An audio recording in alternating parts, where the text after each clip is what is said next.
Welcome to another edition of My Little Corner of the World. This is Andrew Simcoe in my music room at 406 Peel Street. Many of you remember some of the editions of My Little Corner of the World, otherwise known as My Office, having been done at the Des Moines Metro Opera Pope Theater Pit. Well, I was able to get my four Walter-like Mark 11s into my living room now that my wife is on duty in South Dakota with her job. It's a lot better way to keep them out of the weather we've been having. Usually keep them in the car between gigs, but it's been a rather quiet time, and it's also peaceful. So I've decided to do a new series of videos about my little corner of the world, or in this case, my office. Not really, that won't fit too well for this week, but I'll call it My Legacy Sticks Chapter 1. I've actually done a couple of videos yesterday. One of them was sort of on the same topic as this one, but it didn't come out quite as well as I'd expected, so here's another attempt at it, and this is My Legacy Sticks Part 1. Now, what do I mean by legacy sticks? I mean that sticks that I have had over the years, and you can see them on the table out there and on my tray table, that I have used a lot over the past 35 or 40 years of my career. But because of the different circumstances, they are not used that often, if at all.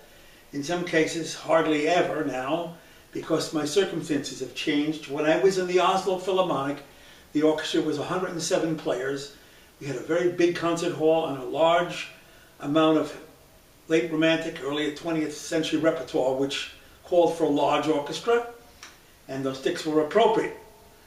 Now, I'm talking about stick sizes, basically between 15 and 17 inches in length, about 5/8 inches in width, in diameter of the shafts, in either of metal or of bamboo or of heavy wood. With a larger orchestra like that, you're less likely to overpower. In fact, you are likely to add projection in your tonal projection. In any case, with the Illinois Philharmonic and the Des Moines Metro Opera, the orchestras are much smaller. The Des Moines Metro Opera Orchestra numbers 45 on its roster, but it can get up to 65 if we do a reduced version of Salome or Electro like we did in 2013. And the Illinois Philharmonic has roughly 80 players at the most. Although for this performance of Shostakovich's 12th in a week or so, it'll be pretty close to 90. In which case I might bring back some of my shillelaghs. In any case, I hope that you enjoy this short video showing you my legacy sticks. In this edition, we're going to talk about the Hinger sticks. Now, the Hinger sticks go back a long way to 1960, when Fred Hinger, who was the designer and manufacturer for many years of those mallets, was timpanist of the Philadelphia Orchestra. The venue for the Philadelphia Orchestra was then the Academy of Music, which had occupied for almost 100 years. In any case, in 1960, they decided to change the acoustics of the Academy. Up until that time, they were judged adequate and very good. They put in a Moeller pipe organ, which has since been removed, and it changed the acoustics to the point that there was hardly any bass, there was hardly any projection. Dan Hinger was timpanist, and with Alan Abel, they experimented with different types of mallets. Up until that time, Danny, as he was known in the profession, was using wood and bamboo shafted mallets. He preferred them. It was live material, he liked that. But he wasn't getting the projection that he was used to after the change of acoustics. So he with the help of Alan Abel, although on his own, designed a 5/8 inch anodized aluminum shaft.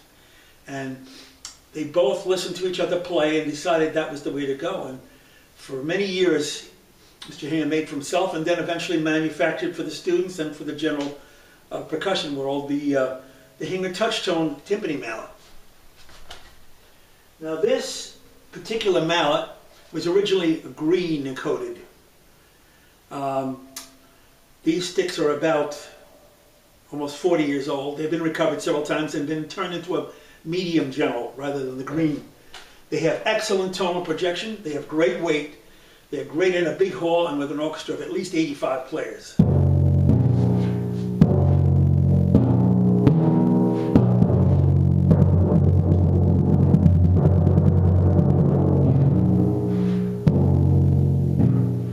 Nice tonal projection, round tone.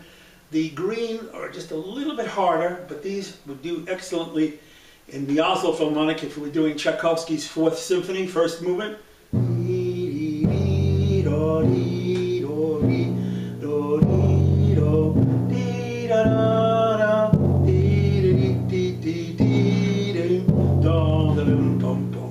Pardon my bad singing, but you get the idea of it.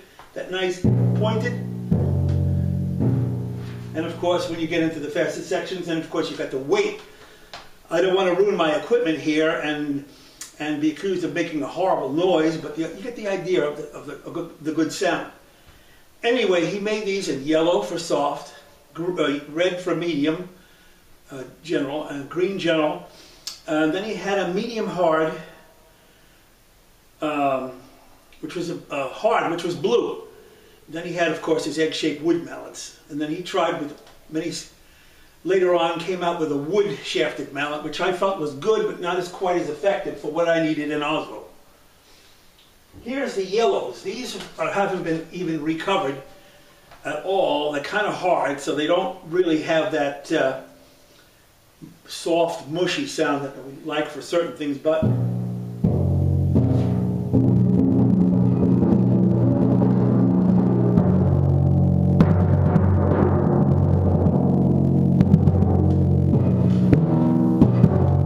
again, you get the idea. Round, warmth. If you need projection in a big hall where you have plenty of space, if I were playing an orchestra hall in Chicago, for example, I'd use these. But on the other hand, orchestra conductors have, this is a sound that is, it's kind of a specialty sound, and you know, you'll always get the red flag. The conductors, they judge from where they're standing. The good ones will go out in the hall and listen, and then you'll be able to balance a little bit better. But most of the time, they don't have the time. It's not that they're bad musicians, far from it. What it is that they're busy and that they just need to get a quick balancing.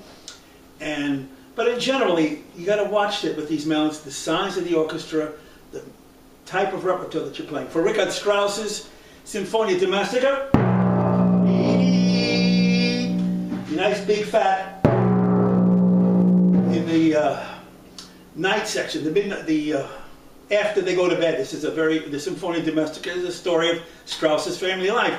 They put the baby Franz to bed, and then they go to bed themselves, and in the middle they have these nice, big, passionate, nice stick sounds.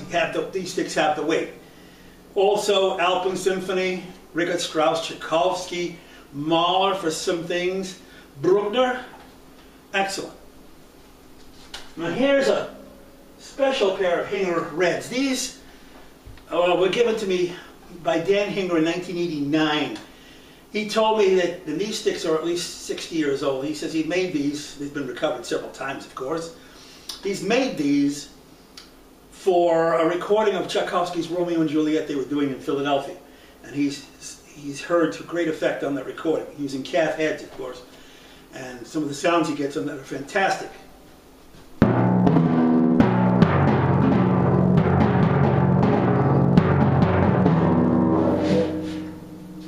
Nice punchiness, because it's a slightly smaller head, and it's more of an attack, medium hard. And also at the very end, for the heartbeat after the big F-sharp roll,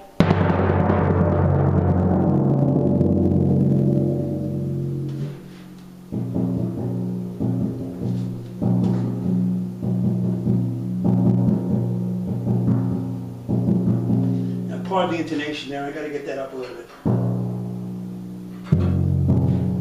The intonation on these machines comes out, you don't always quite hear it. So I'm aware of it when things are in and out. I wouldn't have been in the business if I had, had tuning problems. But I'm doing this, I want to give you a general idea of how this sounds. It's always best to hear it live and in person. But, again, the sticking I use for that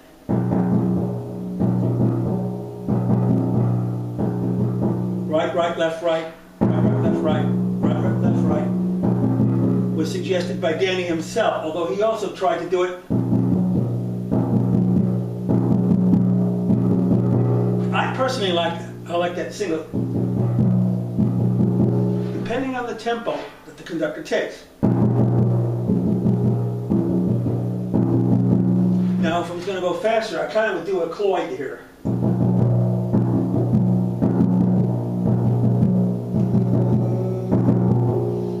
Or, going back to what he used in his recording, bum, bum, bum.